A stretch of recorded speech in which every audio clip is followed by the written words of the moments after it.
Boa tarde! Está começando mais uma edição do programa 20 Minutos História. O tema de hoje: o que foi a Revolução Sandinista? No dia 19 de julho de 1979, depois de vários anos de luta armada, a Frente Sandinista de Libertação Nacional tomava o poder em Manágua, derrubando a ditadura do Somoza, derrubando o terceiro e último ditador da família Somoza. Foi um feito de grande repercussão na América Latina e no mundo. Era a segunda vez no continente, no subcontinente latino-americano, que uma revolução popular era vitoriosa. A primeira vez tinha sido em Cuba, em 1959. 40 anos depois, é importante estudarmos e conhecermos o que foi a Revolução Sandinista, tanto por seu impacto na América Latina naquela época, nos anos 70 e nos anos subsequentes, quanto também para entender a atual situação da Nicarágua, presidida pelo mesmo Daniel Ortega, que chefiou os governos revolucionários entre 1979 e 1990. Daniel Ortega continua a ser o principal líder da Frente Sandinista de Libertação Nacional e hoje é presidente da República do país, sendo eleito e reeleito desde 2006. Para que nós possamos entender o que foi a Revolução Nicaragüense, a Revolução Sandinista de 1979, há 40 anos atrás, é muito importante conhecermos alguns elementos da história da Nicarágua no século XX. Entre 1927 e 1933, os Estados Unidos realizavam sua segunda ocupação daquele pequeno país. Essa ocupação terminaria em 1933, quando os Estados Unidos aceitaram a emergência de um governo nacional soberano. O vitorioso foi o candidato do Partido Liberal, mas para garantir a influência imperialista, a influência norte-americana na Nicarágua, qualquer que fosse o resultado eleitoral, criou um aparato repressivo chamado Guarda Nacional. E no comando dessa Guarda Nacional colocou Anastácio Somoza Garcia, o primeiro dos Somozas. Somoza seria chefe da Guarda Nacional, muito vinculado aos norte-americanos, e em 1936 acabaria sendo eleito presidente da República da Nicarágua, dando início a uma ditadura que só teria fim em 1979 com a Revolução.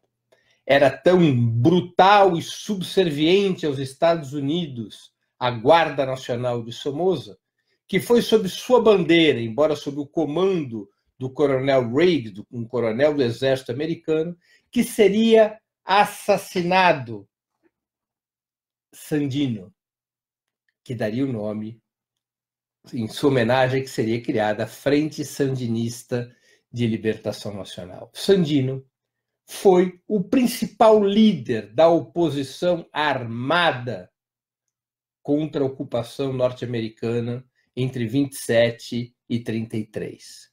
Seu papel era destacado na América Central, era um revolucionário, um homem vinculado às ideias populares, às ideias progressistas, era um símbolo da resistência ao imperialismo norte-americano, não apenas na Nicarágua, mas em toda a região centro-americana. Sandino seria assassinado em 1934, nessa operação de autoria do coronel Riggs, utilizando-se do aparato da Guarda Nacional. Tinham tanto medo de Sandino, os imperialistas e a Guarda Nacional, que seus restos mortais jamais foram localizados. Nunca se teve notícias onde essas bestas feras enterraram Sandino, o grande herói da luta pela libertação da Nicarágua. A partir do estabelecimento da ditadura Somoza, em 1936, com o governo adotando medidas cada vez mais repressivas contra os sindicatos, contra os partidos opositores, contra o movimento dos estudantes, foi se estabelecendo no país uma forte oposição. Uma oposição política, institucional, cujo principal partido, durante uma certa etapa, chegou a ser o Partido Comunista da Nicarágua, e também foi surgindo, particularmente na segunda metade dos anos 50, uma oposição jovem, antissistêmica e armada contra o governo de Anastácio Somoza Garcia. Essa oposição jovem e armada se inspirava no processo revolucionário que viviam outros países, em particular Cuba, cuja revolução seria vitoriosa em 1º de janeiro de 1959. Vários grupos participavam de ações guerrilheiras e ações armadas, e uma das grandes ações da guerrilha antissomozista seria exatamente o tiranicídio, a execução de Anastácio Somoza Garcia pelo poeta Rigoberto Pérez, numa operação que teria participação de líderes históricos daquilo que viria a ser a Frente Sandinista de Libertação Nacional. Carlos Fonseca Amador e Tomás Borge foram acusados de terem participado da conspiração que levaria ao tiranicídio, à execução de Anastácio Somoza Garcia. No lugar de Anastácio Somoza Garcia, assume seu filho, Luiz Somoza, filho de Anastácio Somoza Garcia. Luiz Somoza Garcia era filho, assume o lugar do pai e depois, vindo a falecer por causas naturais, no seu lugar, o irmão passaria a comandar a Nicarágua, Anastácio Somoza Doyle, exatamente o ditador que seria deposto em 1979. Como vocês podem ver, não era apenas uma ditadura feroz, era uma ditadura familiar, uma oligarquia familiar, que ao seu redor foi criando uma imensa riqueza acumulada, permitindo aos grupos políticos e empresariais que eram próximos da família Somoza de também angariar recursos formidáveis durante esse regime político ferozmente ditatorial que existiu na Nicarágua entre 1936 e 1979. Foram 43 anos de saque ao país por uma família e seus apariguados. Ali no final dos anos 50, quando é executado Anastácio Somoza Garcia, a luta armada começa a ganhar força. E os grupos armados das mais diferentes orientações ideológicas vão confluindo para uma frente comum de luta. E em 1961 é fundada a Frente Sandinista de Libertação Nacional, a FSLN, que passaria a ser, aos poucos, a principal estrutura de oposição à ditadura Somoza e, finalmente, viria a se constituir na vanguarda da Revolução Libertadora de 1979. A Frente Sandinista teve vários avanços e recuos, porque a repressão do governo somozista, da ditadura somozista, era brutal. Massacres, ataques, desaparecimentos, prisões, torturas, assassinatos. A Frente Sandinista perdeu várias das suas lideranças em enfrentamentos contra a ditadura somozista ou nos cárceres daquele regime bestial. Entre esses mortos esteve, por exemplo, Carlos Fonseca Amador, o principal líder da Frente Sandinista no seu período constitutivo nos anos 60 e 70. Carlos Fonseca Amador seria assassinado em 1976, apenas 3 anos antes da vitória da Revolução Sandinista de 79. Nos anos 60 e 70 foram, como eu disse, processos de avanços e recuos no qual a guerrilha ganhava, por um lado, capacidade militar, organização, disciplina, e, por outro lado, a guerrilha ia construindo laços com o povo, com o movimento dos trabalhadores, com os movimentos por direitos sociais, com os setores progressistas da Igreja Católica, então irmanados pela teologia da libertação. E, com este avanço, a Frente Sandinista, além de se empoderar como movimento guerrilheiro, passava a ser também a direção de um amplo bloco popular contra a ditadura Somoza. A Nicarágua vivia fundamentalmente da agricultura. Seus produtos mais importantes, desde os anos 40, 50, 60, eram o algodão e o café. Basicamente vivia da produção agrícola, onde também se concentrava a riqueza da família Somoza.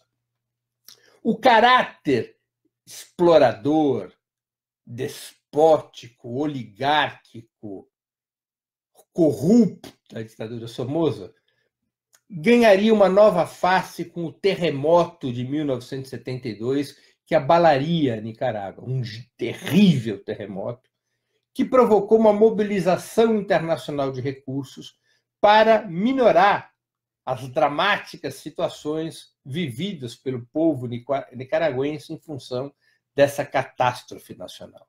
Centenas de milhões de dólares foram destinados à Nicarágua para enfrentar os resultados trágicos daquele terremoto. E a ditadura Somoza embolsou grande parte desses recursos a olhos vistos. O povo nicaragüense sabia que esses recursos chegavam ao país e não viam esses recursos serem aplicados em nenhuma obra, em nenhuma melhoria para o povo. Percebiam claramente que os governantes, a família Somoza e seus cúmplices, embolsavam esse dinheiro. Isso logo virou um gigantesco escândalo internacional e interno.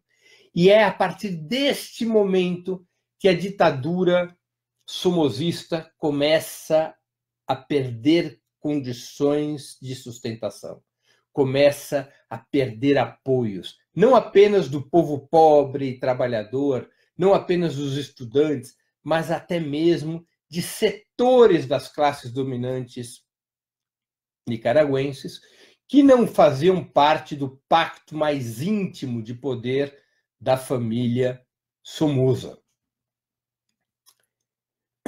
Ainda que perdendo prestígio, perdendo força, a ditadura somozista preservava uma importante capacidade militar, uma importante capacidade repressiva, e agiu com toda a força repressiva conforme foram crescendo os movimentos guerrilheiros e sociais nos anos 70. E é no curso dessa escalada repressiva que, em 1976, o líder histórico da Frente Sandinista é assassinado, Carlos Fonseca Amador. Guarda esse nome, é um dos grandes da América Latina, é um dos grandes nomes da história revolucionária da América Latina, Carlos Fonseca Amador. Assassinado Carlos Fonseca Amador, a Frente Sandinista vive um período de crise, de divisão. Ela se divide em três correntes fundamentais: uma corrente de inspiração maoísta, que tinha como modelo a Revolução Chinesa, que chamava-se Guerra Popular Prolongada; uma outra tendência mais próxima das ideias marxistas inspiradas pela Revolução Russa e que tinham que faziam a defesa de que a Revolução Nicaragüense era teria que ser mais que uma revolução de libertação nacional, teria que ser uma revolução socialista, de construção do regime anticapitalista, e essa tendência se chamava tendência proletária, e uma terceira tendência que se chamava terceirista, que aglutinava desde lideranças muito vinculadas à experiência cubana, revolucionários que tinham como inspiração a Revolução Cubana, até mesmo lideranças vinculadas à teologia da libertação, vinculadas à social-democracia, setores que não necessariamente eram revolucionários, mas se agrupavam nessa tendência terceirista, que era a maior das tendências da Frente Sandinista de Libertação Nacional. Participavam da tendência terceirista o próprio Daniel Ortega, Tomás Borge, o irmão de Daniel Ortega, Humberto Ortega, que foi uma liderança importante também da Revolução, e várias lideranças que não tinham necessariamente uma inspiração marxista ou revolucionária. Como eu já disse antes, a Frente Sandinista era muito ampla.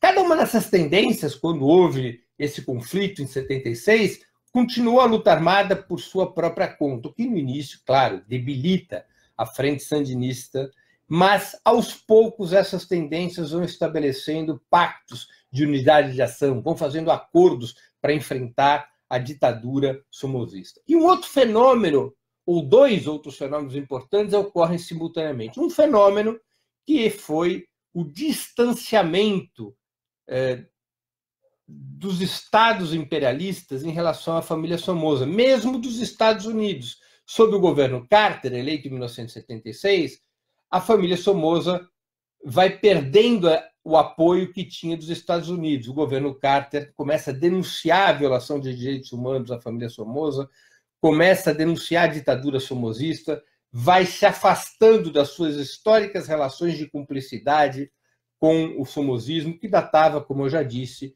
dos anos 30. Um segundo fenômeno, ao qual eu já me referi, mas que eu gostaria de dar um novo destaque. Setores das classes dominantes rompem também com o somozismo, vão constituindo ou fortalecendo uma frente política contra o somozismo. E embora não apoiassem a guerrilha, embora não participassem da guerrilha, esses setores, cuja principal liderança era Pedro Chamorro, oriundo do Partido Liberal e dono do principal diário do país, que era o Diário La Prensa, que existe até hoje, esses setores, conflitando com o somozismo, acabaram por estabelecer também uma aliança com a Frente Sandinista. Esse duplo processo, mais o avanço da Frente Sandinista e das lutas populares, foi cercando a ditadura somozista.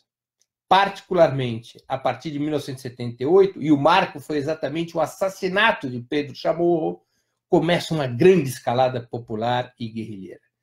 No início de 79, a Frente Sandinista se reunifica sob uma única direção, num acordo das três tendências. E é declarada a ofensiva final. Uma ofensiva final que foi marcada pelo avanço guerrilheiro, pela greve geral, pela insurreição urbana, pela mobilização dos trabalhadores no campo, e a guerrilha avançava e conquistava territórios no país, apoiando-se também sobre a mobilização popular, sobre as greves dos trabalhadores, constituindo um cenário insurreicional no país. E esse cenário seria vitorioso no dia 17 de julho de 79, quando o último dos Somozas renuncia e foge.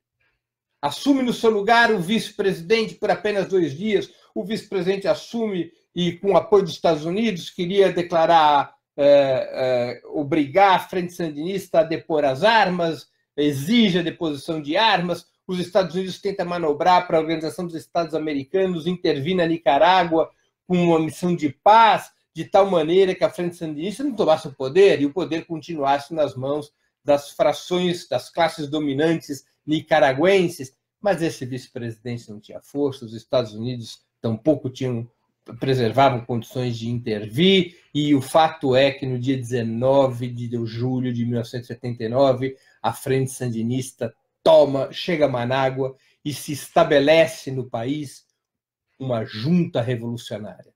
Essa junta revolucionária era composta por 5 pessoas. 3 da Frente Sandinista e 2 vinculados aos setores das classes dominantes que faziam oposição a Somoza. Portanto, não era uma junta exclusivamente da Frente Sandinista. Esse é o primeiro governo revolucionário.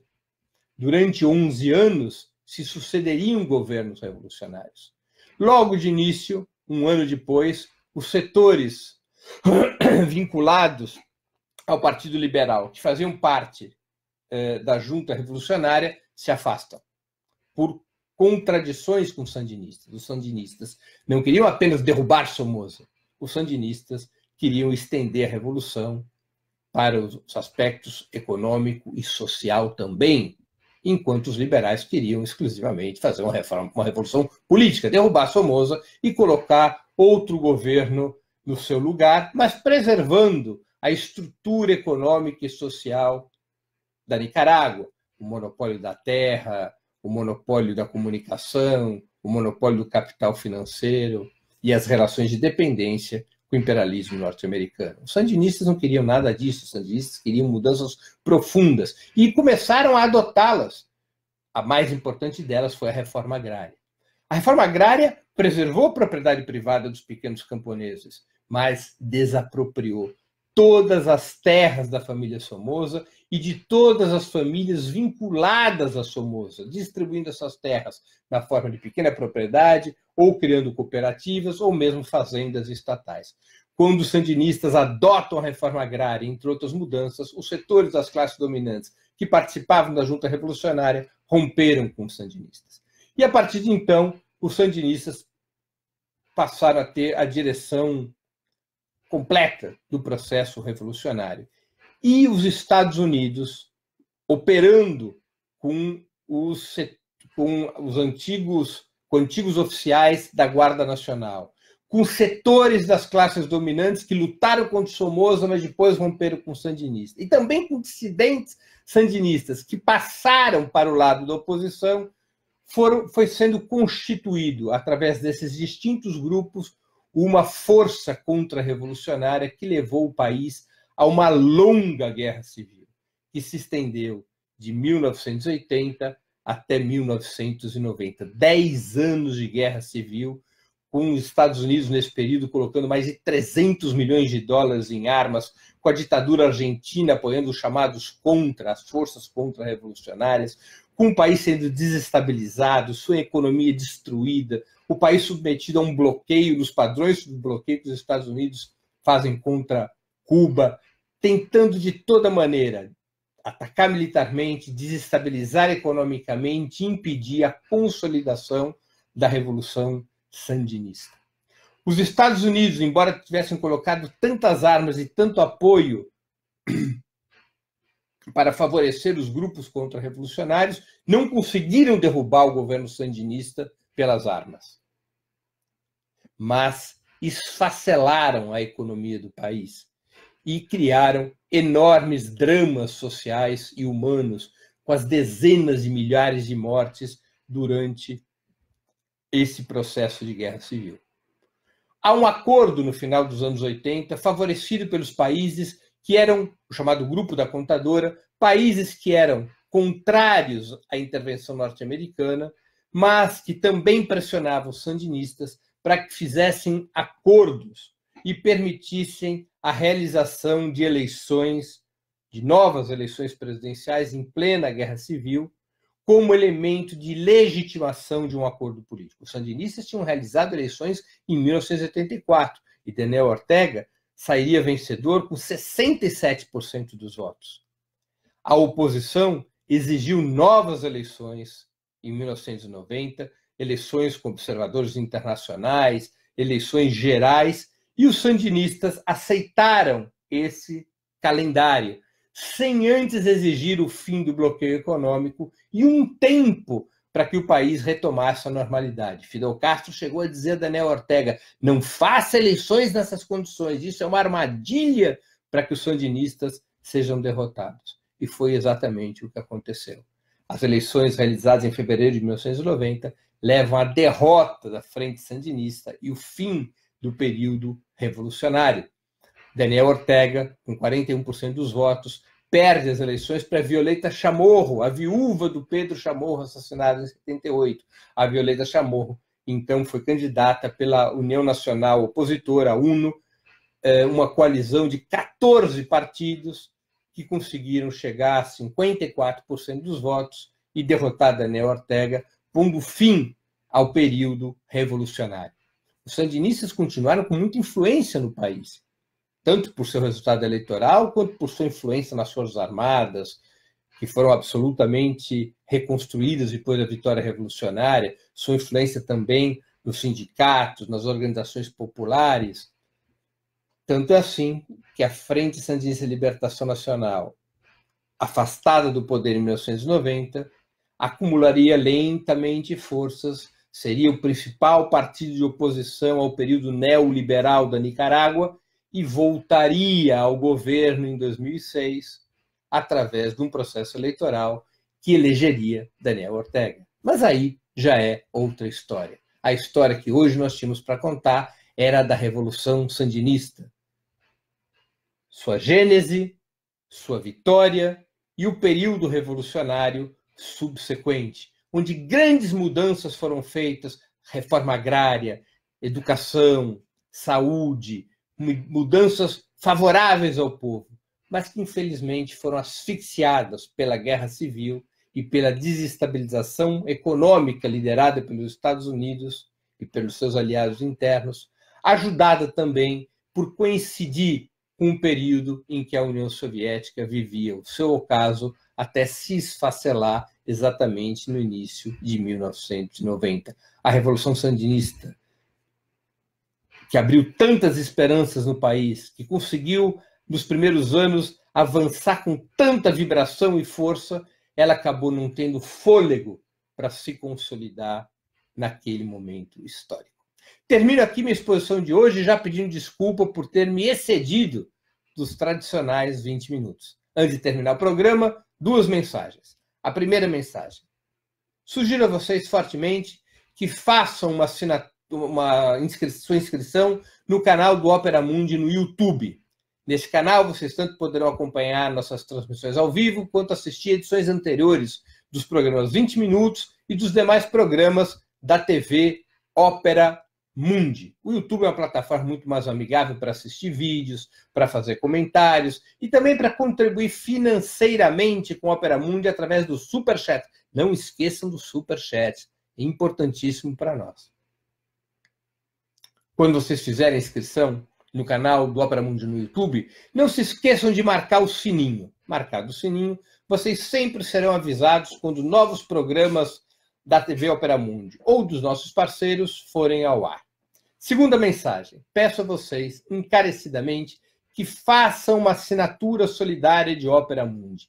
A assinatura solidária é um pequeno valor mensal que nossos espectadores e leitores pagam para que nós possamos ter os recursos necessários à sustentação e ao desenvolvimento de um jornalismo independente, de qualidade, para que nós tenhamos os recursos necessários. A batalha cotidiana de informações e ideias contra a imprensa de direita, cada vez mais manipuladora e mentirosa.